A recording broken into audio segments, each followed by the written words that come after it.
ahead and get started.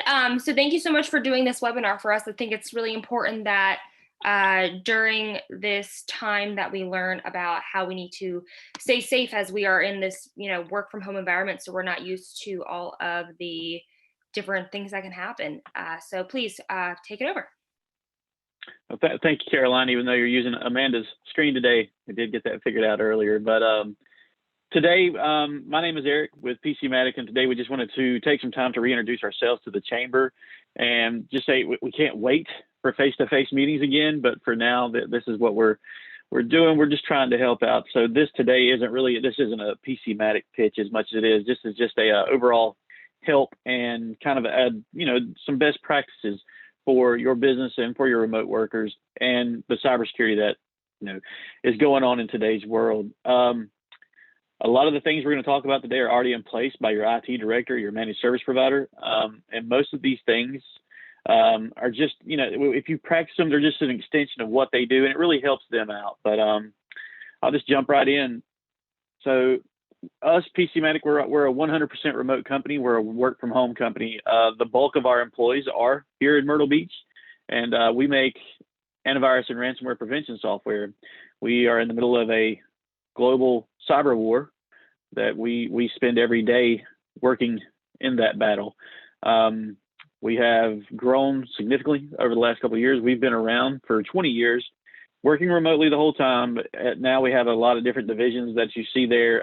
PC Matic MSP, PC Matic Pro, a new federal team, and then consumer for our home users. So our growth has been pretty significant. And when you look there, we're pretty spread out across the country. But step one in all of this is what is the risk that's going on in the world? So the first step for managing security and remote work is to understand where you're most at risk.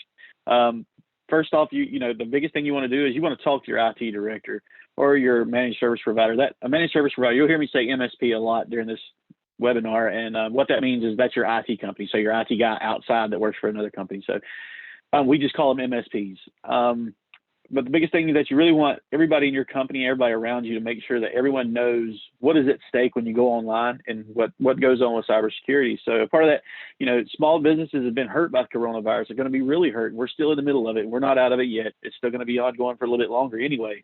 But a lot of businesses can be shut down completely with ransomware and other malicious attacks. So it is important that you do pay attention to the cyber side of things, the cybersecurity side of things, because of the things that it can do to your company. Aside from having, to stay at home and work and not being able to run the business in the normal fashion that you have now, you got to look at it from a standpoint of how can this hurt us?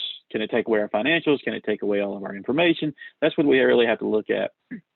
So as I go through these, I can't really stand the presentation form like this, but I'll just blast through these. And if we have any questions at the end, I'll gladly jump on those. If you have any others, you'll be welcome to email me.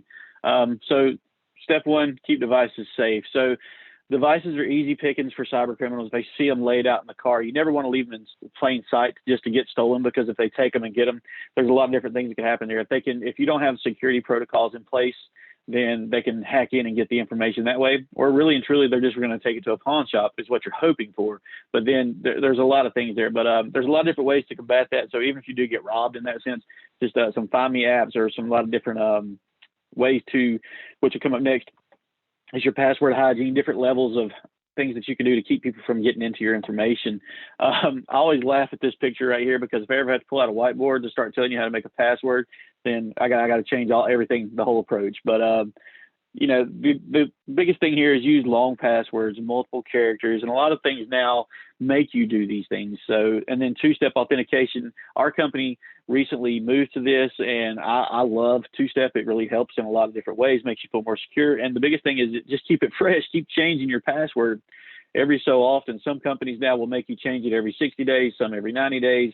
But yeah, just keep changing it up, and don't use the same passwords across all your different devices and all your different accounts. Don't use your banking account password the same as your business account passwords.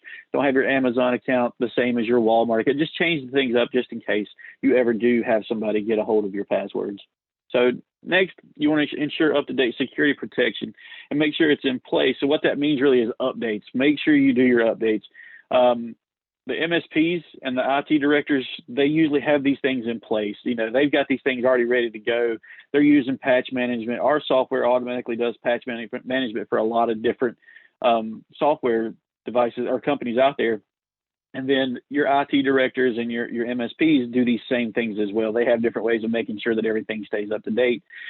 But on top of that, so if you own a business and you have employees working from home, then it is up to you to tell them if they're going to use a personal device for work in your network or for your stuff, you really owe it to them and to your company to make sure that you're making sure they have protection as well on their personal devices. Now, there's some issues that may come up there. You know, may have to negotiate as your employee may feel that it impinges on their personal use or something like that. But you've got to set up the policies and needs to address these issues, because you're opening up, you know, somebody's home computer that could be used for a lot of different things. And all of a sudden now that may be infected. There's just a lot of different things there that you need to make sure that you have protection at every level, especially if they're going to use their personal devices. So with that, I mean, it's just, you know, there's going to be questions for this, I'm sure, but, you know, is it okay for your kid to use a computer? That'll come up later, stuff like that. But, you know, we'll talk more on that one for sure. But let's see, use of public Wi-Fi and VPN. So we wholeheartedly recommend VPN because public Wi-Fi it can make you very vulnerable. You can be sitting in a Starbucks and it says that you're connected to a Starbucks, but somebody can set up a computer where it looks like that, but it's got to route through their computer before you can even get to the internet. And all they're doing is just taking all your information, all your keystrokes, and trying to collect all the information they can while you're in there. VPN is essential when doing work outside the office or on a business trip, which I can't wait to have another one of those. And I never thought I'd live in a world where I said I couldn't wait for another business trip, but we're there now. But with the VPN, that helps with some of the security things. And, you know, public Wi-Fi, it's a slippery slope. Sometimes you have to use it. And when you do, if you have that VPN in place, it can help you in just a little bit more comfort. And talk to your IT directors on this one too, because they can help you set these things up. And, you know, it's good advice to say never use public Wi-Fi, but a lot of times, I mean, even myself, I use public Wi-Fi all the time, but now I have it set to where I go through a VPN before going that route. And then next, so there's more fish in the sea. So email, as we all know, is one of the most highly attacked areas of anything we do. And right now, email is the most used digital technology by staff members who are away from the office. That's all over the world. Email has never been used as much as it is right now. And there's just a lot with that. There's so many challenges. So it's the easiest way for cyber criminals to get in. It's really just opening up a back door where they're just hoping that somebody in your business or that you are going to click something to let them in and just give them that information. So you want a lot of different things. There's a lot of different ways to combat this. There's, you know, training. So start working with your employees on recognizing. So, you know, our CEO, Rob Chang, he sent me an email all of a sudden that says he's needing me to send my password and my email address. And I'm like, well, you just emailed me. Why would you need my password? Or wants to know if I can get money sent over to him. And that's not things that a CEO or our CEO or any CEO ever asks. So that's a strange email, or all of a sudden you're getting these strange emails that somebody's selling something, just things like that. Just don't trust them, and look at the different ways to have the email encryption. So there's businesses out there who can set your email up to where it catches these types of things. And they also have phishing like challenges and training to where they're once a month, once a week, however they have it set up, where you're getting phishing emails just to test to see if you're keeping up. So with that, I go into shared computers. So families right now, and you'll see my quotes there on the side. Some of these things have happened to me where you hear the child say, "Mama, can I use your phone?" Or "Dad, I need to use your computer to turn in my work," little things like that. But it's not always just the kids, because I have been guilty of it before, where they go to pat in my pockets and I'm like, "Oh no, they bring my phone, let me see your phone." And my son, he was 11, just looked at me and smiled, and actually he didn't smile, he just gave me the, "Ugh, why?" And I just couldn't help but laugh about that. But one of the dangers of shared computers is you don't know what your children are doing, what your grandparents are doing, what your mom and dad are doing. So when you're sharing these devices across multiple platforms, multiple people, and they're going to multiple platforms, there's no telling what they're clicking on, what they're downloading. So these are issues that you need to look out for. And if, you know, a lot of times you have to, but most of homes now, everybody in the home has their own device. But as this goes on, let's look at it from a standpoint of, if you have to share it, try to make sure of what they're doing. And if you're sharing somebody's, make sure you clear your browser. Make sure when you get done, You want to look at it from a standpoint of you don't want anybody to know what you just did. So you want to do private browsing. You never want to use a remember me for passwords. You never save your information. And you want to clear, like I said, you want to clear your browsing history and then delete any downloads that you did at that time. So that's just good practices. And then as we move on, the removable devices. So everybody, this one gets a lot of people upset because people are still using them. But, you know, you got to ask yourself, where has that been? And you don't really know. And I threw this picture up here for a lot of reasons. That, that floppy disk on there, I tried to find the picture with the 5-inch, but I haven't seen one of those floppy disks in years and years. But one of the biggest things with removable devices is you don't know where they've been. And the things I've got on their client list, financial information, WikiLeaks. So client list, people can take your client list with them when they use a removable device. They can take all that contact information. They can do all these things that they can take out of all the information in your network, financial information, all these different addresses, all the things that you might not want out. They can take it with them on a removable device. And then a part like WikiLeaks, you see there, Snowden would have been stopped. He wouldn't have been able to do that heist of information had they had something in place called device authentication, where they wouldn't have been able to use these USB devices, or removable devices. Just different things like that you have to look at when you're thinking about your business. You're thinking about what's really at risk and what all you have the information in there. So from there, I want to keep moving along as fast as I can for you because I don't want to keep you on here all day long. But number 8 is my favorite. I've been a firefighter for 16 years, and I love training and I love the education side of things. But in this world, you want to know the risk. You know, you want to keep changing with technology. Technology is constantly changing. You've got to keep up. And the biggest thing is take the time to train your employees or yourself. Your responsibility includes knowing your cybersecurity policies and what's expected of you. If you're unsure about a policy or how to implement one or anything like that, there's plenty of MSPs in the area, really great MSPs in this area. Archetype SC and their team are really good at these things. They can help you set up a cybersecurity policy. Just ask, or you can reach out to me and I can point you in the right direction. I can't be the most tech-savvy person in the world, but a lot of these MSPs in this area or your IT director, reach out to them and see if they have a policy in place. If you don't have a policy at this point, then let's just work on making one. Let's get it together. I'll help out. I'll get Archetype to help out. I'll get one of the other MSPs from the chamber. Be More Technology is another one. They would be willing to help out. It's just little things like that's where they get involved in a good way. So the next part is zero trust. So zero trust is a new buzzword in the cybersecurity world. So for us, this is the way you should look at everything you get, like that chihuahua right there, just that suspicious look of, I don't know about this. But really with zero trust, what I mean is avoid all pop-ups, avoid unknown emails, avoid unknown links, and don't trust anyone on there. Don't trust anything you get. It may be from your mom. It may be from your dad, but they're just saying that, and then you didn't even look at the email address. Turns out it's not really from mom or dad. It's just a way to try to get into your system or to get into where they can start getting your keystrokes and get your passwords. But you want to analyze everything, but be real methodical about it and be deliberate. And when I say be proactive on defense, just, you know, if somebody sends you something that's a link, don't hesitate to call them and say, hey, what is this? Why are you sending this? Or just automatically delete it. If it's that important, they'll call you or they'll follow up.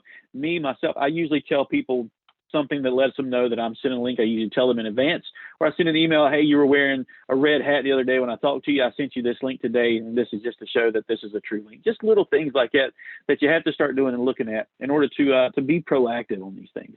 And then I'm going to finish this up with the 10th and final one. It's right there. Talk to the IT department. So your IT department, your MSPs, they're there to help you. They are there as your friend. I mean, it's just that simple. You hate to use that cliche term, but they really are your friend in all this. And the biggest thing is you just need to talk to them. Your IT department and your company support team, they're there to help. That's what they get paid to do, but a lot of times they enjoy those conversations. There's a lot of times where they don't, but it has to be done. And it's a good idea to work with IT. If something like a software update hits a snag, you don't know what's going on, just reach out. But one of the biggest things is don't try to fix it yourself. Go ahead and reach out to them. If something's messed up, let them know. And it's also smart to report security warnings from the internet security software to IT. Just make sure that these things are legit. And when I said be methodical about it, ask them, say, hey, is this something I need to update? What is this? And they'll tell you. If they hadn't sent out an email in advance or something like that, sometimes it slips by. Because one of the biggest things, I can promise you, they do not know all of the things going on. They're not watching every single person's computer. They're not aware of all the threats that can occur. and they're there. They're working hard to try to do it. But yeah, reach out to them and ask them. Ask them about VPN. Even ask them about the Craigslist ad they sent you for a boat for $400, because that's probably not an email from them. But just remember to make sure to lean on IT, and remember to use their work to help secure things. But for you in these best practices, just look at the different ways that you can help out what they've already done. If you don't already have that, feel free to reach out to me. I can point you in some right directions and help out in some way there. But some of the statistics, I threw this up there. It's just something I saw and I thought it was kind of amazing. I was like, wow, 2,000. There's actually more than this now. That's the funny part, is this is actually an older one. But when you look at this 2,000 scam emails, daily victims a day, that's just crazy to me. But when you look at the percent of Americans who believe that cyber criminals will not be brought to justice, and that's one of the scary parts right there. 78%. I think it may be even more than that now, because there's so many people in the world that know that if you get hacked, how are you going to find them? And that's one of the biggest issues in the world that we're doing right now. And that's why we say the best defense wins the war, because we are in the middle of a cyber war. There are foreign companies that are funding their military, funding their governments with ransomware money. And there's a lot of things there. And I could go down a whole nother rabbit hole and stay on this call for like another hour and a half at least, just talking about the ransomware offenses and all the attacks. I know that here recently, Spartanburg County Schools, District 1, I think it was, they got hit in March. Bluffton Fire Rescue got hit in March, and that's just the ones here recent in South Carolina that know about. There's a lot of businesses that we don't find out the information of who was hit. And there may be people on this call and people listening right now that have been hit and haven't shared the information, but there's a lot of times where people are hit like that and we don't find out. But the public ones we do get to find out about. So there's no telling how far it goes. But from that, so like I said, this is not a pitch for us. We are literally giving our service away right now. So one of our biggest things right now is, if you have remote workers, you've been affected by COVID at all, reach out to me and I'll ask some questions. We'll go through some things, but it's free until July 1st, until June 30th. July 1st is where we'll start looking at things. But what happens is we're really going to reach out in June and we'll say, hey, do you like it? If you want to keep going, we'll carry on. If not, then we'll stop there, and no harm done, no hard feelings. We'll just keep on. I'll see you at the next chamber event. From that though, if any questions, reach out to me. I don't have my email address on here, but it's emoore, EMOORE at PCMatic.com. So with that, here's the part where I don't know if we're live enough to have questions on it or not, but if you have any questions, reach out and let me know. And Caroline, if you've got any questions that have came in, let's try to tackle those now. If there's any conversation, let's open it up as well. I am checking both to see if any of the people that are both on our YouTube live stream as well as on our Zoom live stream, if they do have any questions, feel free to put those in the chat right now. We would love to be able to answer these questions. I think that was a great overview of what we should be doing at home to protect ourselves, to protect our company, our family, everyone in between. Yeah, one of the biggest things that I didn't mention yet, it's part of the kind of the conclusion when you think about your device. Right now, you might be on your phone watching this, or your phone's somewhere nearby you, your laptop. Right now, think about that device. Now, think about that device knows your passwords. It knows your credit card numbers. It knows your social security numbers. It's got deleted files. It's got text messages. It's got photos. It's got phone calls, names and addresses, bank account info, browsing history, contacts, recent files, current location, past locations. It even knows what you're looking to buy. So that's one of the mystery things that happens to me all the time. Me and my wife are talking about. Sorry to interrupt you real quick. Somebody wants to talk. So I'm going to allow. Go ahead. Hey, okay. Trisha, feel free to go ahead and ask your question. It looks like you are. I'm going to unmute you. So you should be good to talk. Let's see. Can you hear me now? Yeah, we can hear you now. Perfect. I appreciate this conversation.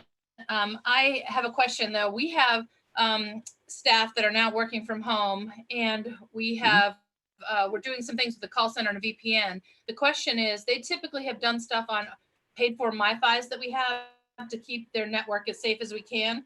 But because of some of them and where they're located, those MiFis aren't working so well. So my question is, if we VPN into the system and they use their home direct connect, is that a safe option as well? Because we typically haven't let them use their home internet. We've always done it through their MiFis. Right. So it is more secure, absolutely, to use the VPN. Do you know who set up your VPN? Do your on-site IT director? You have MSP? Yeah, it's through a system that we use with ShoreTel, and so they Okay. VPN it and go that route. Now, I want them to use the VPN, but my question is the actual service. Do we need to use the MiFi's, or is it okay to use their home internet, because their home internet seems to be working better in some locations than the MiFi's? Well, if you're taking away the VPN, if you're taking away those security levels, then I would say no, don't go that route. I know there's going to be some hardship with it, but add in as many levels as you can to try to stop them. So yeah, I would recommend using the VPN versus just the home. So when you say the VPN, if they're logging into a VPN to get that, it's not on the MiFi, it's an actual login to a VPN network. I'm just asking the vehicle, do we use the MiFi or do we use their home network? Does that matter if you have a VPN to connect into? Oh, no, that wouldn't matter there. Okay, so I see what you're saying now. So yeah, if you're using the VPN anyway, then yeah, their home network isn't going to be, if they're getting a better connection there, then yeah, use the home network versus the MiFi. As long as if you're using the VPN. VPN. That's the, okay, Right. perfect. Thank you so much.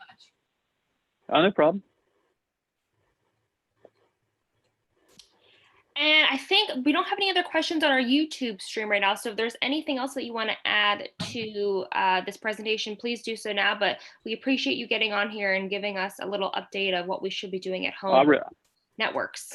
Yeah, I really appreciate it too. I'm really glad to be here today. I can't wait for those face-to-face meetings again. I'm ready for events, the chamber events at this point. I would go to at least, one a month. Now I think it might jump up to 1 or 2 a week. I'm just ready to go to them at this point. But one of the biggest things right now is just look at protection and look at the different ways that you operate daily. So our new normal is different for us these days. We have to look at things in a completely different sense. That our kids are working from home, we're working from home. There's a lot of information going through our internet and through our computers every day. So the biggest thing is just make sure you're protected. Talk to your IT teams. Reach out to us. Anybody that you can. If you have questions, just reach out and get the help, because your security, you've got a security system in place for physical security, and you've got to look at it from a standpoint of you're going to lose more money through a ransomware attack or some type of attack there than you really are from a physical attack. Part of that too, I did want to go back to this. So I do want to make sure this offer's out there that this is 100% free. Reach out to me or reach out to us. You can even reach out to Caroline. She can get you pointed over to us, and we'll get this set up. This is for both MSPs and for pro customers. So at any point, if you want to use it, just let us know. And when I say free, it is like the commercial free. So with that, again, my name is Eric, and we are here local in Myrtle Beach, and I can't wait to see y'all at the next chamber event. Well, Eric, thank you so much. And thank you to everybody who viewed live today to view his presentation. We do have a lot of upcoming webinars on various topics relating to the current state of the world. If there is a topic that you are interested in seeing, please let us know. We would love to be able to offer whatever webinar, or if you are interested in hosting a webinar, just let us know. But for now, Eric, you have a great day, and we will see y'all later. Thank you. Thank you, Caroline. Bye. Take care. Bye-bye.